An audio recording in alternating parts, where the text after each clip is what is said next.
This is Saturday Morning Mysteries. And we're your hosts, Alexis and Grace. What up, party people? Welcome back to Saturday Morning Mysteries, Crime Caper episode version thing. We're your hosts. I'm Grace. I'm Alexis. And we're super stoked that you're here for some bonus content in which we discuss some funny crime caper stories. We also have Toon Tangents, which are just us talking about cartoons. These are us telling, crime capers are us telling funny crime stories. And today we have some from Alexis. So I'm very excited about, and we do want to preempt this both with perhaps, and I guess I don't know how graphic or anything it's going to be, perhaps trigger warning of these are, one of them at least has to do with a murder. Two have to do with murder. And we want to say up front of, one, so you know, if you're not coming in ready and expecting that. But in these, we obviously are here to make fun of the dumb criminals. We're not, and because we deal with these hard subjects with humor, not just about crime, but like anything in life, we deal with it with humor personally. When things are tough to talk about, just laugh at them instead. Yeah, it's our coping mechanism. And that we are laughing at the perpetrator, not the victims, the victims' families, anyone impacted by it, except for the dumbass who did it, maybe. And as you'll hear, the mention of murder, it's pretty minimal because, as Grace said, we're focusing on the criminal, the culprit, not so much on the crime they caused, but their way almost of getting out of that crime. So just, wanted to give that little bit of a disclaimer. We are obviously always respectful, or we try to be respectful. We try our absolute best. And so this is us being respectful and giving that warning ahead of time. And so if you hear laughing in between certain words or certain stories here, just remember, we warned you. This is our disclaimer. And with that, I have no idea what you're going to tell me about today. So I'm so excited. Yeah. So I'm gonna mostly focus on like more kind of court proceedings, obviously, but obviously the crimes are very important to those proceedings. I'm going to talk about a few today. And I guess if there was one way I could describe this like crime caper episode, it would be like defective defenses. So essentially someone causes a crime, and I should preface that too by saying not defective defenses and maybe the most literal terms for any actual lawyers listening, but more so because that is like an actual legal defense. I was going to ask not a legal defense, a legal principle where the way you proclaim this defense is defective. No. These are really just dumb defenses, like people using really dumb excuses to try to get away with either horrible or just pretty crappy, shitty crimes. So I've got a few here I'm going to talk about. I won't start off with the murder one. I'll actually start off with the maybe slightly more lighthearted one. And Grace, you'll perhaps enjoy this a little bit more than others because it's somewhere kind of near your area of the country a bit. I mean, there's a lot of also murder up here just in general. A lot of serial killers come from the Northwest. Oh man. Well, perhaps the perpetrator in this story was confused for one of those serial killers. So anyway, yes, I got this from an article entitled "Portland, Oregon Man Tased 5 Times While Holding Kung Fu DVDs, Awarded $250,000." So yes, a man holding Kung Fu DVDs was tased 5 times. And this is an article by Maxine Bernstein. I believe it's from Oregon Live. And it's a bit of an older case. So what happened was in 2008, there was a Portland police officer doing his usual late night route. He was walking the streets around like 1 a.m. and he saw a group of people spray painting or like tagging the top of a building. And, he began chase. He gets out of his car and starts chasing them. It's pretty empty street. It's late at night. And this other man happens to also be walking down the same street as the police officer is giving chase. And I guess, indeed, he got confused and he tased this guy. The cop got confused and tased this man on the street. On the street, yes. He tased this man 5 times in total, and pushed his face into the ground, shoved him down, all of that. This guy was like very heavily bruised, lacerated, and again, tased 5 times. Like, that's very dangerous. Yeah.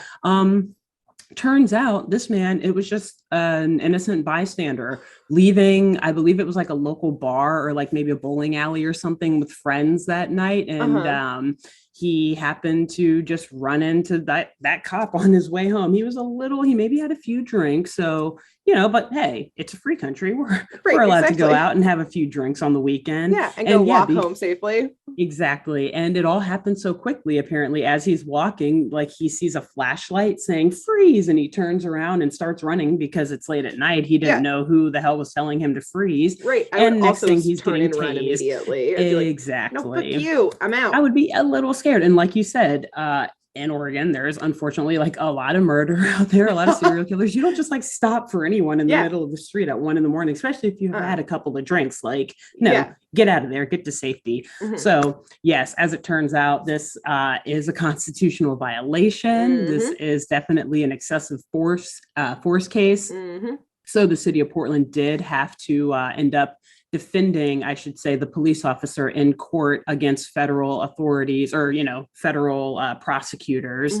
And one of the things that they kind of questioned this unfortunate bystander about, kind of as a defense on behalf of the police officer. The city was questioning the defense of the cop. The city, in defense of the cop, the city was asking whether the man's collection of Kung Fu DVDs may have played a role in his resisting arrest from the authorities. Like, hey man, I don't know, you collect Kung Fu DVDs. And I think it may have said somewhere in the article that he actually was like, he had them with him, maybe, I don't know. So, but regardless, they found out that this guy had an obsession with Kung Fu movies, and they're like, so that's why he was resisting arrest, and that's why this wasn't actually an excessive force case, even though this is totally not the perpetrator whatsoever. Also, I'm just picturing was the defense did they have a Kung Fu DVD from Blockbuster that they one, they either put in the wheeled out TV to look at what they do in Kung Fu movies, or 2, did they take one and cut it like a ninja star to be it was a weapon? See, it's dangerous. DVD. Right. A little bit of both. He was interested in turning his DVDs into weapons and studying his DVDs to make himself a weapon. No, it was obviously neither. Well, okay, so I don't know if they actually wheeled in or played any of the movies for the jury to actually look oh, I don't know, this is pretty violent. This, if I watch this, I too would also resist. I would resist arrest. Also, if I was a jury member, I'd be like, fuck yeah, put that movie on. That's so much more fun than this shit. Jet Li, I love Jet Li. Yeah, exactly. Turn it up. This is my favorite scene. Yeah, is that Jackie Chan? Hell yeah. They put it in the jury instructions. If you think that Jackie Chan deserved an Oscar for this role, then you must find. Exactly. It was so realistic. How could you not be inspired? Cut to the jury room, and it's a bunch of adults just practicing kung fu and nunchuck moves like children, because they're this guy's clearly innocent, but we need to buy some time. Let's So we're gonna need a couple more days to deliberate on this one. We need more kung fu movies and popcorn. Yeah. Please, more popcorn and also some Sprite if you've got any. So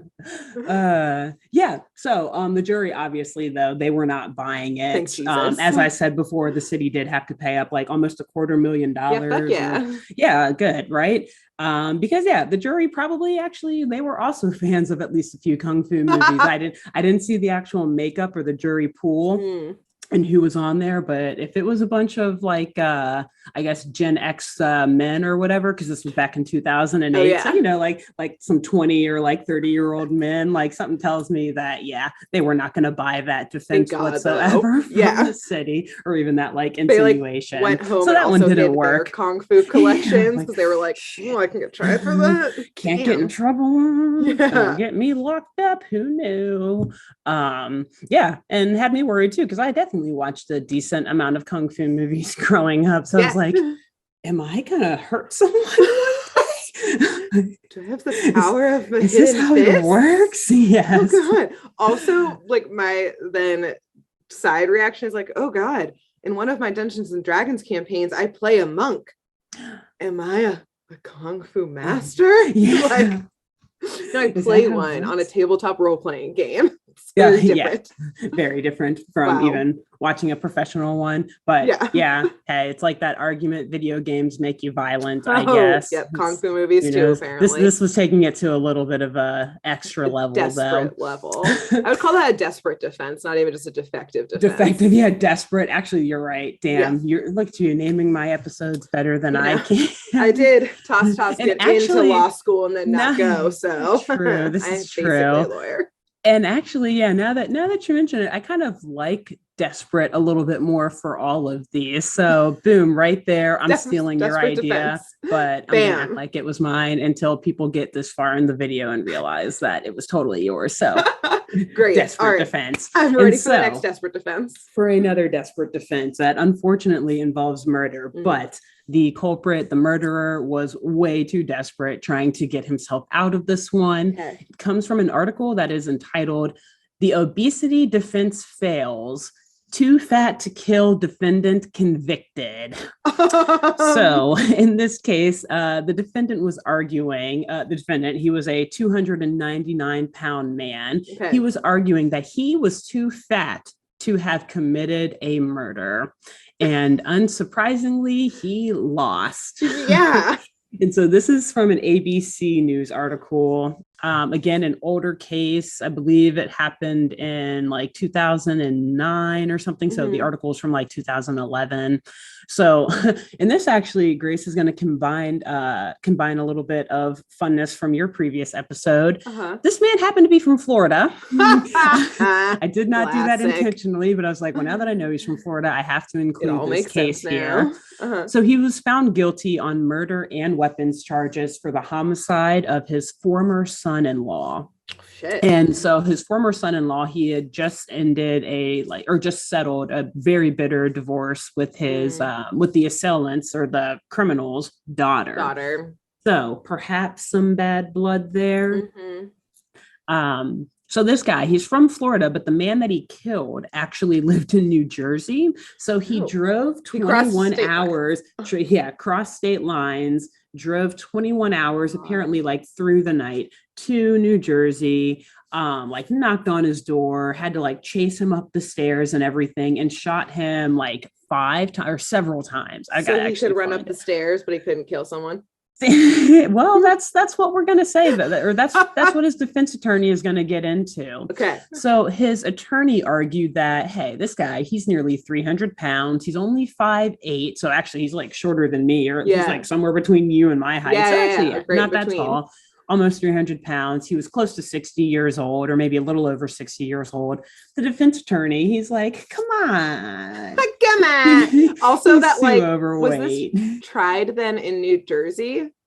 Because that's where the crime took place. Was. Yes. So this is a New Jersey Supreme Court, I believe, they're the ones who are, appealing and everything. Yeah. Yeah. Because I'm also just imagining then like the Jersey accent, like, come on. It's like, that's kind of why I threw that in there. Come on. Because I believe that his attorney is also from New Jersey. So literally the dude's attorney, I don't think he said this part in court. I think he said it in an interview, because this guy was doing like a whole press circuit, right? Apparently, like he was talking to people on like the Today Show and all these other like daytime television talk shows and news shows. And so in an interview, his attorney was literally like, come on, you look at him and you don't need to hear it from a doctor.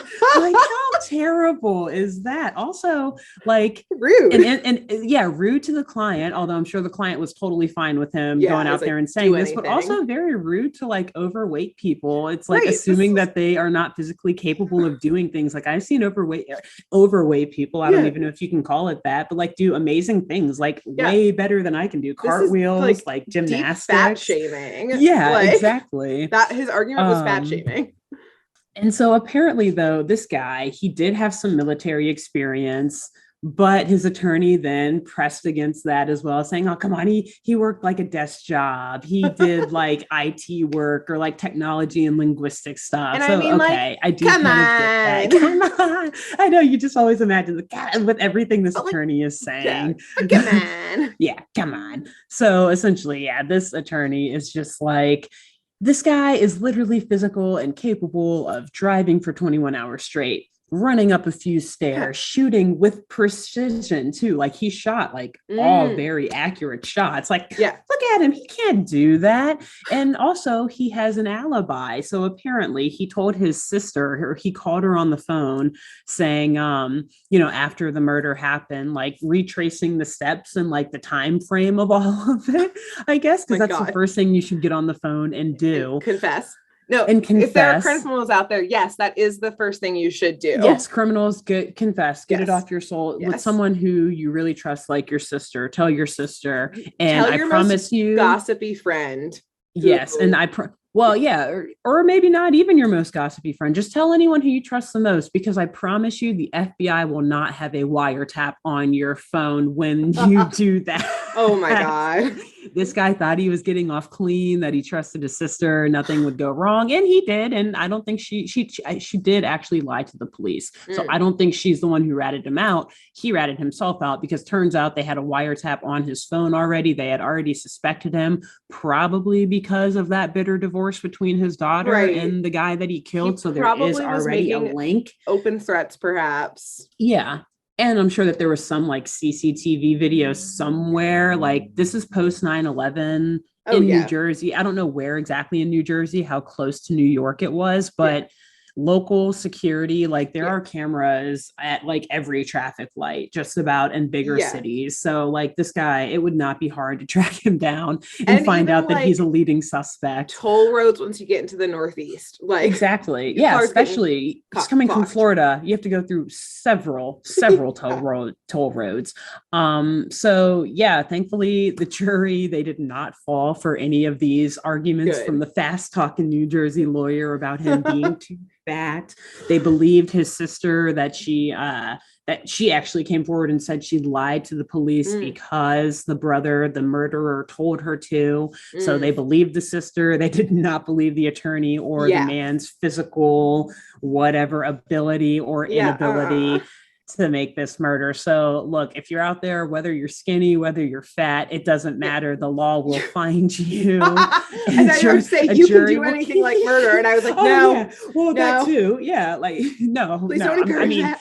You're capable of it. Don't do it. But I'm saying don't act like your skinniness, like, oh, I was too frail, or your overweightness. Oh no, I'm too unhealthy. Like, no, anyway, people are capable of a lot of things. Murders come in all shapes and sizes. Exactly. Wow. All right. Let's hear the next desperate defense. Yeah, so the next desperate defense, and this is the last one, and this one is a bit of a doozy. So it involves just the most beautiful blending of criminal and civil law. A crime occurred, and then a civil lawsuit initiated after it. So we're going to talk a little bit about both here. Cool. The title, before you launch into it, for listeners who aren't lawyers or maybe super into true crime. Say what the difference between crime and civil. Yes. Is. So essentially, when you think of crime, you're thinking of, murder, theft. It's something that will put you behind bars, or you'll have to pay like a ridiculous fine of some sort. It's when prosecutors or the state or the city, the government is the one charging you for some violation, either a misdemeanor or a felony that could get you some amount of jail time. Whereas on the other side, you have civil law, which is more like laws against like between man to man or like society, not so much laws or breaking laws against the state, but more so like against your neighbor or something. So that's more like contract disputes, There can be civil trespass rather than criminal trespass. There can be like every Judge Judy episode is a civil. Yeah, negligence, stuff like that, products liability. So like if you buy a new laptop and it explodes when you open it, that's going to be a civil thing, not a criminal thing. Well, I guess maybe down the road it could be criminal depending on what the company. Yeah, but for the most part, So there are these two separate bodies of law. In civil cases, it's like a regular citizen bringing a lawsuit against another regular citizen. The government, the state is not involved, besides the fact that a judge, a court, is listening to the case. So that's the difference there. Thanks. In this case, like I said, it started criminal and then worked its way into a civil proceeding afterwards. But the title of the article that I got this from is called "A Kidnapper Sues Hostages, Says They Had a Deal." in the byline or whatever is, can there be no trust between a kidnapper and his hostages? And so this is from a combined CBS News and Associated Press article. Again, another older case. I wanted to save this one for last because it is like super funny, even though, again, I apologize, it does involve a murder, but the culprit, the criminal, was just so dumb and so desperate and trying to win something in all of this awfulness of, situations that he caused. Yes. So a man in Kansas, he held a couple hostage in their home while he was fleeing from authorities who were looking to question him about the beating death of a Colorado man. And so he was being chased by the police, and just like last time, crossed state lines.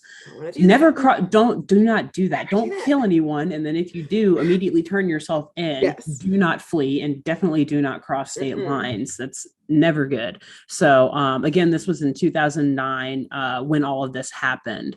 And so as he's trying to escape the police, he bursts into this couple's room, or into this couple's home, and he freaks him out, but he's like, hey, I'll pay you like whatever amount of money you want if you just let me hide out in your house for a bit. Be cool. It's good. Don't worry about this gun and this knife that I'm waving around, and the fact that obviously there are sirens. There are sirens coming down your street right now. Just let me hide here, please. No questions asked. Okay. But the couple did agree, probably because, like I said, this guy clearly had weapons on him and was like frantic and crazy and looked like he could do some more harm. Right. And so this guy, he ended up just actually chilling at their house. Like the neighbors were saying that he was in there watching movies, eating snacks, just like actually what sounds like a dope like Thursday evening. Like took a bath. Yeah, got a nice shower. They maybe tucked him in. And he like actually fell asleep. I'm not sure if he like fell asleep on the couch or like in a guest room or whatever, but like thankfully he fell asleep because the couple was able to escape unharmed, and they did the absolute right thing and immediately turned him in. And we're like, he's there. Please get him out of our house right now. And so he was eventually apprehended again because the couple did the right thing there. And had an 11-year prison sentence. So actually he probably like just got out because again, this was like 2009. Hope he's not listening. Sorry. Hey, that's today. We're not saying names here. And I actually I don't think the article even said his name. So this is good for all of us. Maybe he's like getting his 5 seconds of fame or whatever. And so, he gets his 11 years. And while he's in prison, the couple, they decide to sue him for trespassing in their house. As I said before, there can be like a civil trespass and a criminal trespass. In this case, they were civilly or in civil court suing him for trespass, and also for something that's called intentional infliction of emotional distress. I mean, I won't get into it, but essentially they're saying, hey, this dude like freaked us out. He knew he would, and he did. So give us some money. And so the guy, who we will now call the defendant because he is now being sued, the defendant, rather than being like, all right, let's go, I'll see you in court, he counterclaimed, which essentially means that he didn't just respond to their lawsuit. Exactly. He sued them back in response, saying that the couple breached the oral contract between the two parties, that they would not give him up and let him hide in their house as he was on the lam from the law. And so he sued them for like almost $250,000. Partially to pay for the hospital bills that resulted from him being shot by police while he was being chased. And then probably also from like loss of income or whatever from being locked up from a crime that he occurred and deserved to be, or that he committed. Yeah, this is all your fault. Like, dude, you dug your grave. You're now sleeping in it. Yeah, so real quick, we're going to talk about contract law. We're going to leave all the criminal stuff behind. We're going to talk about contracts because this is also the area of the law that I'm more interested in rather than crime and like the sad, depressing criminal stuff, right? So one of the main elements or like requirements of forming a contract is a little thing called a meeting of the minds. Or in other words, like the parties getting into a contract. So say you have A and B, they want to get into a contract. Well, they have to like mutually agree on all of the terms and like how much money someone's going to pay you and like what they're paying you for, you know, the basic subject matter of the contract. And a funny thing about mutually agreeing is that you cannot legally mutually agree if you are under duress or if you have been coerced or if you're like mentally incapacitated. Yes. So like someone coming in with weapons and maybe blood all over them and like, sirens behind them. Holding a knife to your face or something and being chased by police. Like, agreeing with that is akin to just agreeing with someone literally pointing a gun to your head and saying, hey, sign this piece of paper. Yes. So, First big red X for this dude trying to bring a contract case. Another quick note is that there are these things called void and voidable contracts. So a void contract is a contract that was never enforceable because it essentially is like a contract to do something illegal or like literally impossible. So it's like, hey, like hide a criminal. Exactly. Like, let's get into a contract to harbor a fugitive. No, a court is never going to like allow you to enforce that contract because it's straight up a crime. Or like, hey, let's get into a contract. I'll pay you to go collect every single moon rock off of the moon and bring it down here. Like, no, a court's not going to enforce that because it's literally impossible. Right. That's what you think. Yeah. So even from the jump, if we are going to assume that there was some sort of mutual agreement on the terms, right? Like you're getting into a contract to do a totally illegal thing. So it's never going to be enforced.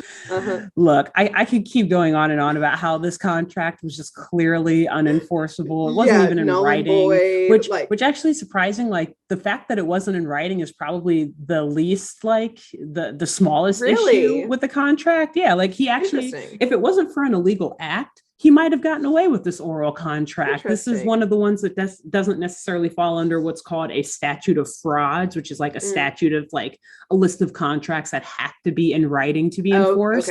Luckily for him, this one wouldn't have been in there if he wasn't asking them to commit a crime in the contract. And putting them under duress. So exactly, all those small details. Other things. So clearly, this did not work out. The couple immediately was like, no, we want to move to dismiss all of his claims. And the judge was like, done. Yeah, done. Like, come on, dude, no contract here. Again, so I guess that guy, he actually might be out of prison now because 2009, so that would have been 2020, I guess, maybe.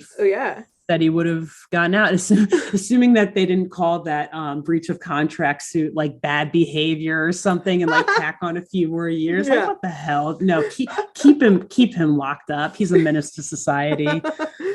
Wow, I love that one also because like I'm again just it helps me to visualize for certain aspects that I'm imagining like like in prison or jail or whatever. He's there, he's complaining to a cellmate or someone like, man, like they're suing me for X, Y, and Z. And then there's like the one person in jail who thinks that because they've had to go to court a bunch that like they're an expert on the law and they're like, bro, I got you, like go with this contract defense. And then said, our original defendant and criminal like calls up their lawyer and was like, how about this? And the lawyer's like, are you fucking kidding me? Are you serious?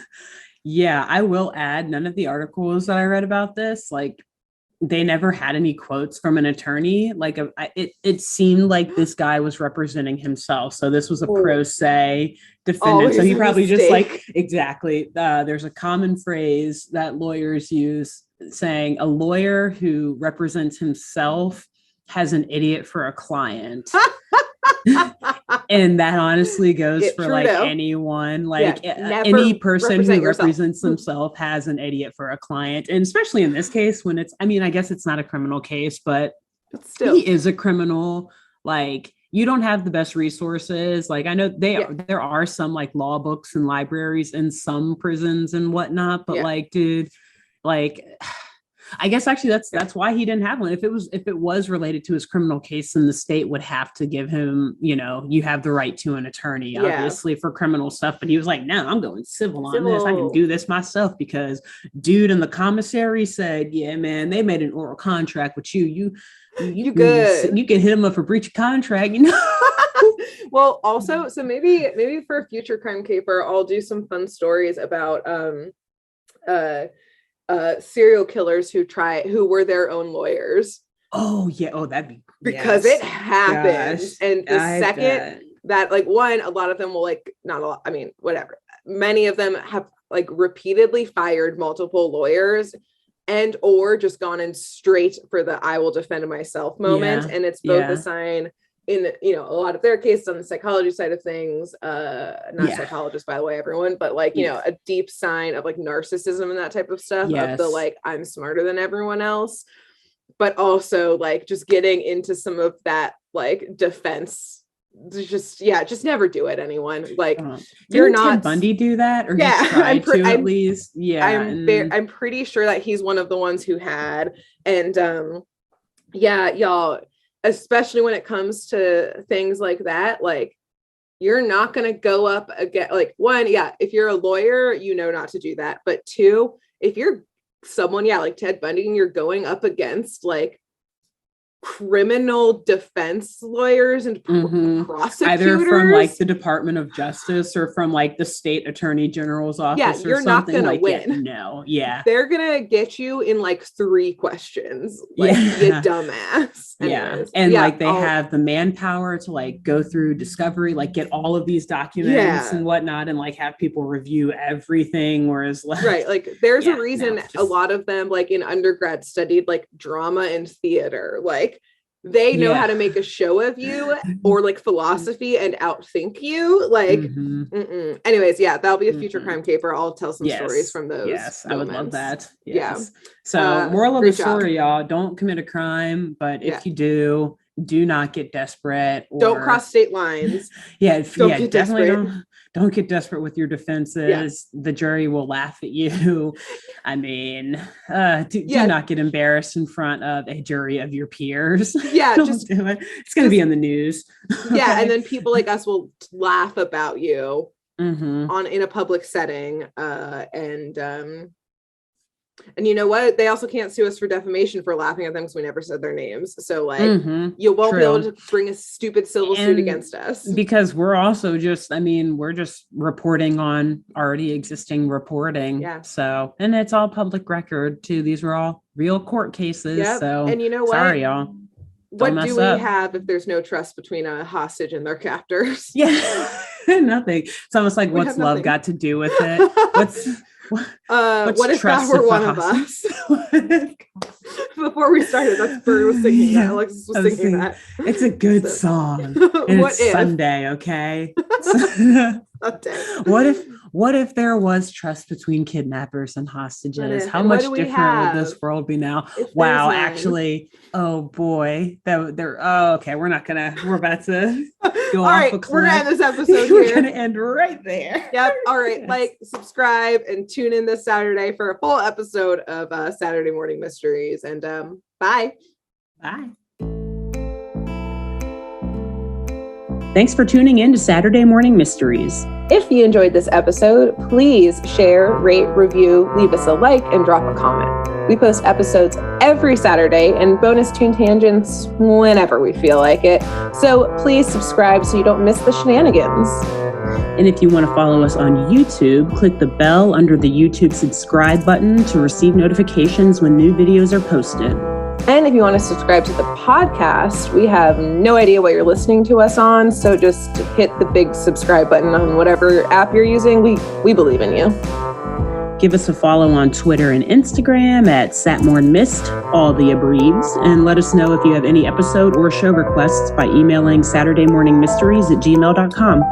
Thanks to Jenna Kendall for the logo design and to Ava Sakiki for the music used during this week's episode. See y'all groovy kids next week on Saturday Morning Mysteries.